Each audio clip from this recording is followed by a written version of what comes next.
Pinoy Ore Manhos Season 2 Episode 2 Ang pagsisimula ng legendary friendly match. Ang lahat ng pangalan, lugar, at pangyayaring mababanggit sa palabas na ito ay katang-isip lamang. Anumang pagkakahalintulad sa tunay na tao, buhay man o patay, o aktwal na pangyayari ay pawang nagkataon lamang. Shoutout sa lahat ng taga-suporta ng ating manhos. Mag-comment lang at kung may mga gusto kayong idagdag na pangalan sa ating kwento o kung sino gusto nyong manalo sa susunod na episode, pwede natin itong isama sa mga susunod na episode. Salamat sa inyo. Ang nakaraan. Sinubok nga ang ating bida ng pinakamalakas dati sa Pilipinas na si Lapu-Lapu at naabot na din niya ang mythical level, ngunit natalo pa rin siya kay Juan gamit ang Third Awakening. Ang tunay na layunin ni Lapu-Lapu ay papuntahin si Juan sa gaganapin na legendary friendly match. Nakarating na nga sila sa Amerika upang ipakita at itaguyod ang talento ng Pilipinas at ang mitiin ay maging numero 1. Isang ang bansa sa buong mundo. Ang pagpapatuloy. Nakarating na nga sila sa Hunter Association ng Amerika at sinalubong sila ng Grandmaster na si Matt Smith. Kinumusta niya ang Pilipinas at nabalitaan niyang may bagong legendary hero ang bansa. Tumango si Lapu-Lapu at sinabi na totoo ito at kasama niya ito ngayon. Napansin niya ang ating bida at napahanga sa batang bayani. Napakabata pa nito para sa ganoong titulo. Ngunit agad na nagpaalala si Lapu-Lapu. Huwag mo itong maliitin, siya ang tatalo sa lahat ng hero na sasali. Natawa ang Grandmaster sa sinabi ni Lapu-Lapu at sumagot, hanggang Monken, magaling pa rin itong magbiro. Inanyayahan naman ang dalawa sa lugar kung saan gaganapin ang labanan at sinabi ni Smith na magparehistro na si Lapu-Lapu. Ngunit tumugon si Lapu-Lapu, hindi siya ang lalaban, kundi ang ating bida. Nagtaka ang Grandmaster at sinabi, karangalan ng bayan ang nakasalalay sa larong ito, bukod pa sa premyo. Ngumiti si Lapu-Lapu at muling paliwanag, huwag mo siyang maliitin. Ngayong taon, maitatatak ang pangalan ng Pilipinas bilang pinakamalakas na bansa sa buong mundo. Naging seryoso ang tingin ni Smith, sinusukat ang kapangyarihan ng bayani, at kitang-kita ang tiwala ni Lapu-Lapu sa kanyang kasama. Sa huli, pumayag ang Grandmaster at pinangunahan silang dalawa patungo sa waiting room. Handa na para sa susunod na yugto ng epikong laban. Pumunta na nga sila sa waiting room. At naroon ang 11 mga lalaban para sa kanilang bayan. Isa-isa silang nagpakita, bawat isa ay may kakaibang aura at kapangyarihan na nagbabadya ng isang epikong labanan. Dragon Monk, China, 40 years old. Isang mongheng mula sa silangan. Tahimik, mapagpakumbaba at puno ng disiplina. Siya si Dragon Monk, tagapagdala ng kapangyarihan ng sinaunang dragon. Nakaupo lamang sa ordinaryong waiting room, ngunit sa likod ng kanyang payapang anyo, nagkukubli ang lakas na kayang yumanig sa mundo. Witch General of Baba Yaga, Russia, 40 years old. Sa mga kagubatan ng silangang Europa, kumikilos ang anino ng isang pinunong mangkukulam. Siya ang kilala bilang Witch General ng Baba Yaga. Hindi lamang isang mandirigma kundi tagapagdala ng sumpa at lumang mahika. Ang kanyang pangalan ay binubulong ng takot at ang kanyang presensya ay sapat na para manlamig ang hangin sa paligid. Labyrinth Champion, Greece, 43 years old. Ang Labyrinth Champion ay mandirigmang Griego na nagsanay upang talunin ang mga halimaw sa ilalim ng maze ni Minos. Kilala siya sa tapang, bilis, at katalinuhan sa loob ng makukulong daanan ng labirinto. Hawak niya ang sinaunang sandata ng Gresya at pinaniniwalaang siya lamang ang makakalampas sa mga anino ng Minotaur. Thunder Shaman, Native American, 39 years old. Isang makapangyarihang Native American Thunder Shaman mula sa sinaunang tribo.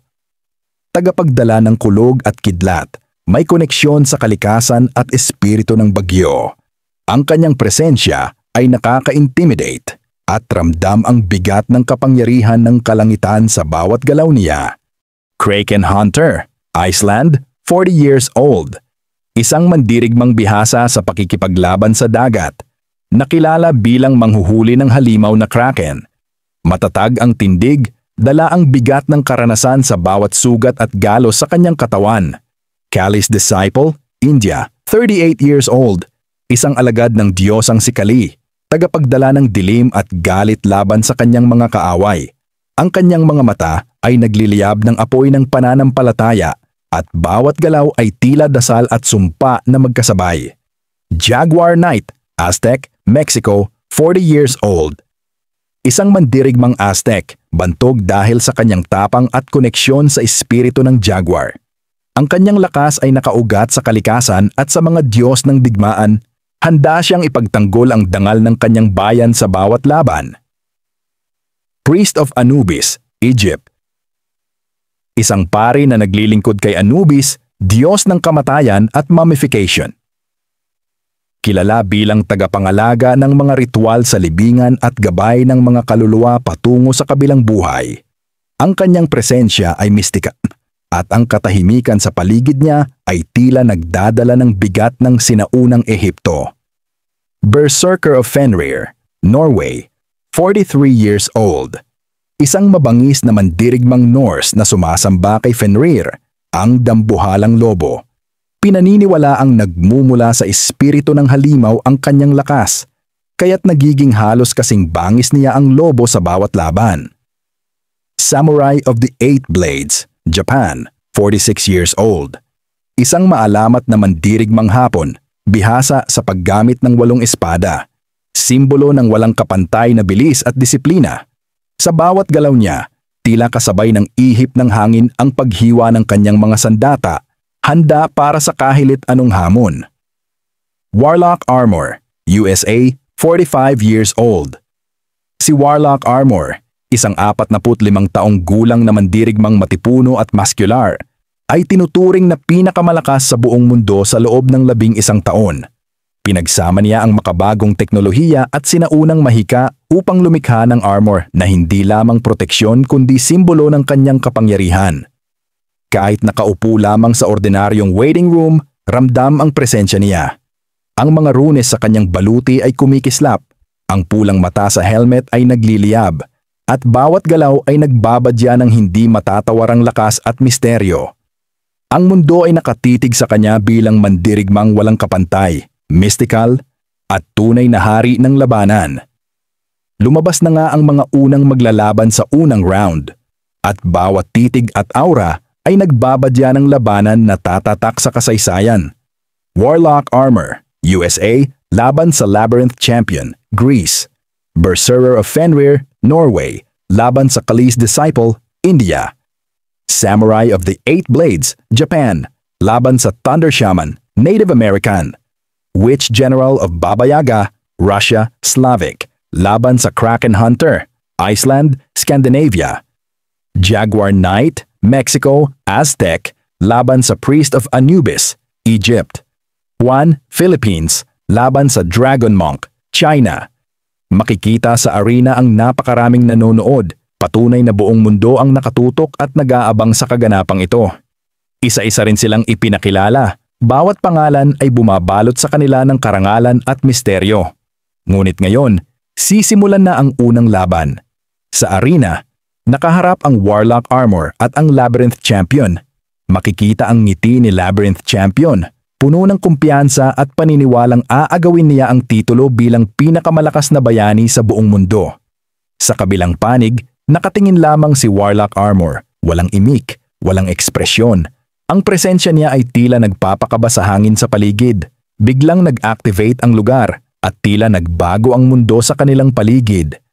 Nalipat sila sa isang napakalawak at epikong larangan at biglang sumigaw ang announcer, simulan na ang laban. Agad namang ipinakita ni Labyrinth Champion ang kanyang Third Awakening at kitang-kita na hindi rin siya basta-basta. Tumugon naman si Warlock Armor sa pamamagitan ng sariling Third Awakening at agad na nagsalpukan ang dalawa. Ang kanilang mga lakas ay nag-alab sa buong arena, tila bawat galaw ay nagdudulot ng lindol sa paligid. Nagpakawala si Labyrinth Champion ng Maze Duelist at biglang napunta si Warlock Armor sa loob ng isang napakalaking maze. Mace Duelist, gumagamit ng illusions at shifting battlefields, tila nasa loob ng isang labirinto. Kaya niyang iligaw ang kalaban sa isang illusory maze kung saan siya lamang ang nakakaalam ng daan palabas. Hindi nagpatinag si Warlock Armor. Agad niyang ginamit ang Mystic Drone Array. Inutusan ang mga drones na magpakawala ng napakaraming atake. Nawasak ang Mace Duelist sa sandaling iyon. Tahimik na nagsalita si Warlock Armor. Napakahina ng ginamit mong skill, Labyrinth Champion. Naggulat at nagalit si Labyrinth Champion sa pagmamaliit sa kanya. Ginamit niya ang ultimate niya, Judgment of the Minotaur. Lumitaw mula sa lupa ang spectral form ng isang colossal Minotaur, kasabay ang napakalaking pader na pumalibot dito. Sa labas, ngumiti si Labyrinth Champion, sabay sabi, "Hindi ka na makakalabas. Hindi ka titigilan ng Minotaur hanggang may hininga ka pa." Ngunit biglang sumabog ng napakalakas na enerhiya. Unti-unting nasira ang pader at nawala ang Minotaur. Kitang-kita ang napakalakas na aura ni Warlock Armor. Ang pinakamalakas sa buong mundo, papalapit sa kalaban. Gulat na gulat si Labyrinth Champion, hindi niya alam kung ano ang nangyari. Agad namang nagwika si Warlock Armor. Rune Pulse Shot. Nagpakawala siya ng malakas na kapangyarihan at isang napakalakas na pagsabog ang sumiklab sa arena. Nang mawala ang usok, makikitang wala na si Labyrinth Champion, tuluyang walang malay at talo sa laban. Idiniklara na nga si Warlock Armor ang panalo. Patunay na ang pangalang pinakamalakas na bayani sa buong mundo ay nararapat sa kanyan. Tinalo ang kalaban ng walang kahirap-hirap. Lumapit na ang Berserker of Fenrir sa arena at Callis Disciple. Gaya ng una, nalipat sila sa ibang lugar. Ginamit naman nila ang kanilang Third Awakening. Nakataas ang balikat ni Berserker of Fenrir, ipinapakitang nahanda na ito at ang aura niya ay parang naglalagablab na apoy ng divinity. Sa kabilang panig, nakapwesto ang Callis Disciple, mga matay nagliliyab ng apoy ng pananampalataya. Bawat galaw niya ay parang dasal at sumpa na sabay na pumapasok sa arena. Agad na sinimulan ng Berserker ang laban. Pinalabas ang kanyang primal rage at naglabas ng malalakas na suntok at hampas, na parang bawat galaw ay nakaka-echo sa buong arena. Tumugon si Callis Disciple sa pamamagitan ng mabilis at ritualistic na atake. Bawat galaw niya ay puno ng apoy at shadow energy. Ang kanyang mga kamay ay naglalabas ng mga nakamamanghang wave ng dilim at apoy. Tila sinusubukan niyang sakupin ang Berserker sa isang espiritual na kapangyarihan. Ngunit hindi nagpatalo si Berserker. Tumalon siya at ginamit ang kanyang Fenrir Spirit Strike na parang spirito ng dambuhalang lobo ang pumaloob sa bawat hampas ng kanyang sandata. Ang bawat suntok at sipa ay parang nagbubungkal sa lupa at ang enerhiya ng kanyang katawan ay nagpapalabas ng mabagsik na shockwave. Gumamit si Callis Disciple ng kanyang ultimate technique, Callis Wrath, isang ritual na nagliliyab ng apoy at sumpa sa buong arena. Ngunit sinabay ng Berserker ang kanyang bilis at primal instinct. Sa huling sandali, tumalon siya pataas at naglabas ng isang napakalakas na Fenrir Howl, isang enerhiya ng lobo na nagbukas ng dimensional rift sa harap ng kalaban. Tinamaan si Callis Disciple ng direkta. Ang apoy at sumpa ay nagkalat, nagwasak sa kanyang protective barrier, at siya ay bumagsak sa arena, halos walang malay. Ang Berserker of Fenrir ay nakatayo pa rin, singlakas ng bagyo. Ang kanyang katawan at aura ay nagpapahiwatig ng walang kapantay na lakas. Tahimik na tiningnan ng Berserker ang kalaban at ramdam ng lahat ang primal dominance niya sa arena. Wala ng katanungan. Siya ang nanalo at ang kanyang pangalan ay muling tumimo sa kasaysayan bilang isa sa pinakamalakas na mandirigma ng buong mundo. Ipinakita na nga ng dalawang pinakamalakas kung bakit sila tinawag na pinakamalakas na bayani sa kasaysayan, at abangan ang ating bida kung paano niya haharapin ang kalaban na nagtataglay ng napakalakas na mga awakening. Dito lang yan sa Pinoy Ori Manhus. Maraming salamat sa suporta sa tunay na original Pinoy Manhus. Ipakita